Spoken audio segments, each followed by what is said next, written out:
Now we have the honor of a few words from Pastor Phil's son, Michael Hassinger. Thank you. I wanted to follow that. Hi. How's it going? Good. Me too. So I've read enough of Pastor Dad's sermons online. Pastor Dad. I've read enough of Pastor Dad's sermons online to know that it's best to incorporate a joke. So much to my wife's terror. What do you call a fish with 3 eyes? Fish.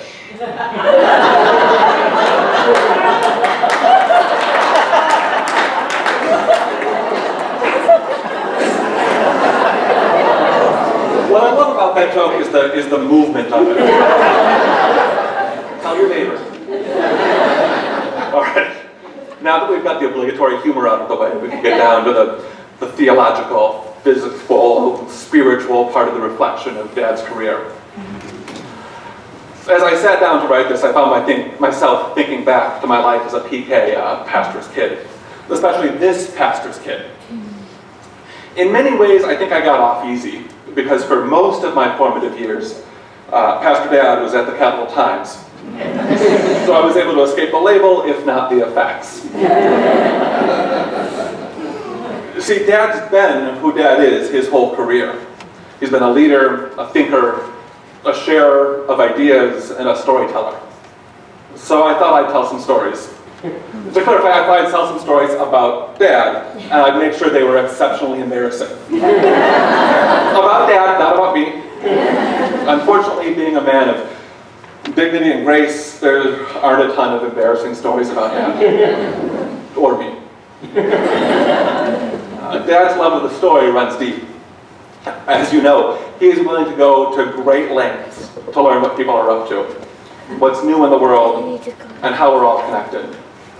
I remember vividly going to the farmer's market on a Saturday morning with Dad. The place would be abuzz with the crowd and moving around the Capitol, sampling the wares of the local vendors. The Madison community coming together in a stream of humanity, a clockwise march around the square.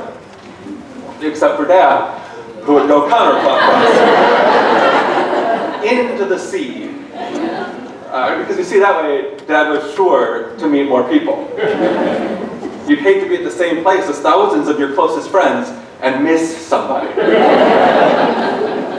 And sure enough, we'd meet friends from church, from the newsroom, from school, from local government, from the grocery store, and we'd share hellos, and we'd hear their stories, and we'd move on. Speaking of the grocery store, that was another prime place to meet whoever might be out on the world on any given Sunday afternoon. A trip to the store for milk would become an adventure. A time to meet a neighbor, a teacher, a long-lost friend, another chance to hear their stories and gather the news of the day.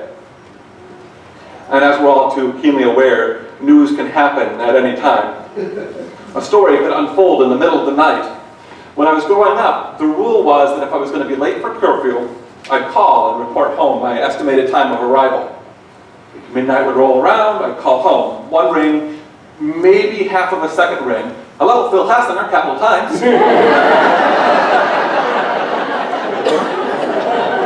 News could be happening.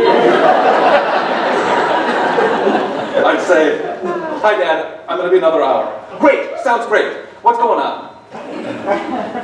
And then you'd hear Mom. Phil, wake up.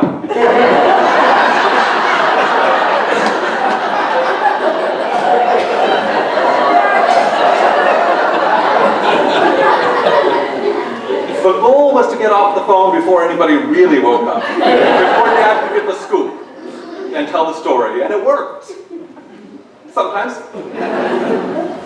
And then it was off to college for me, but the stories kept coming. I'd get news clipping mailed to me about what my second grade teacher was up to. I'd get links about what the local theater company was working on. Phone calls would always include, do you remember so-and-so? We met them at the once at the farmer's market, and they lived 2 houses away from the woman you wrote the article about at the thing. You know that phone call, right? Because if there's anything better than it's a good story, it's good people. And to this day, Dad knows what everybody's up to. He knows how we're all connected. And he knows what stories we have to tell. And Dad loves a good story. But more than that, he loves to hear stories. He loves to harvest the good news of what the community is about. He spent a career cultivating the crops of who's and what's and where's and why's. And he's listened to the stories and he's tended to their tellers. And he's instilled in me, and I think in all of us, a love of humanity and the tapestry of a community. And so as he goes into retirement, I'm certain the stories will keep coming. And I'm certain we all look forward to hearing them. Before I wrap up, I'd like to invite my siblings and their respective significant others to join me up here. No, you're come on up.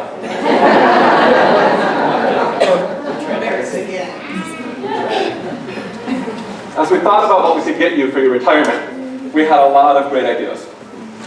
We thought it would be good for you to get a new hobby, something to keep you busy and occupied off the streets.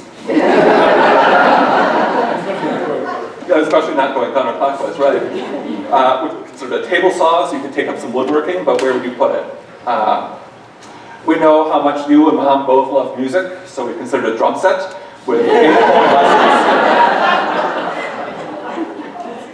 In the end, we decided that just because you're ending your time here, your story is going to keep going.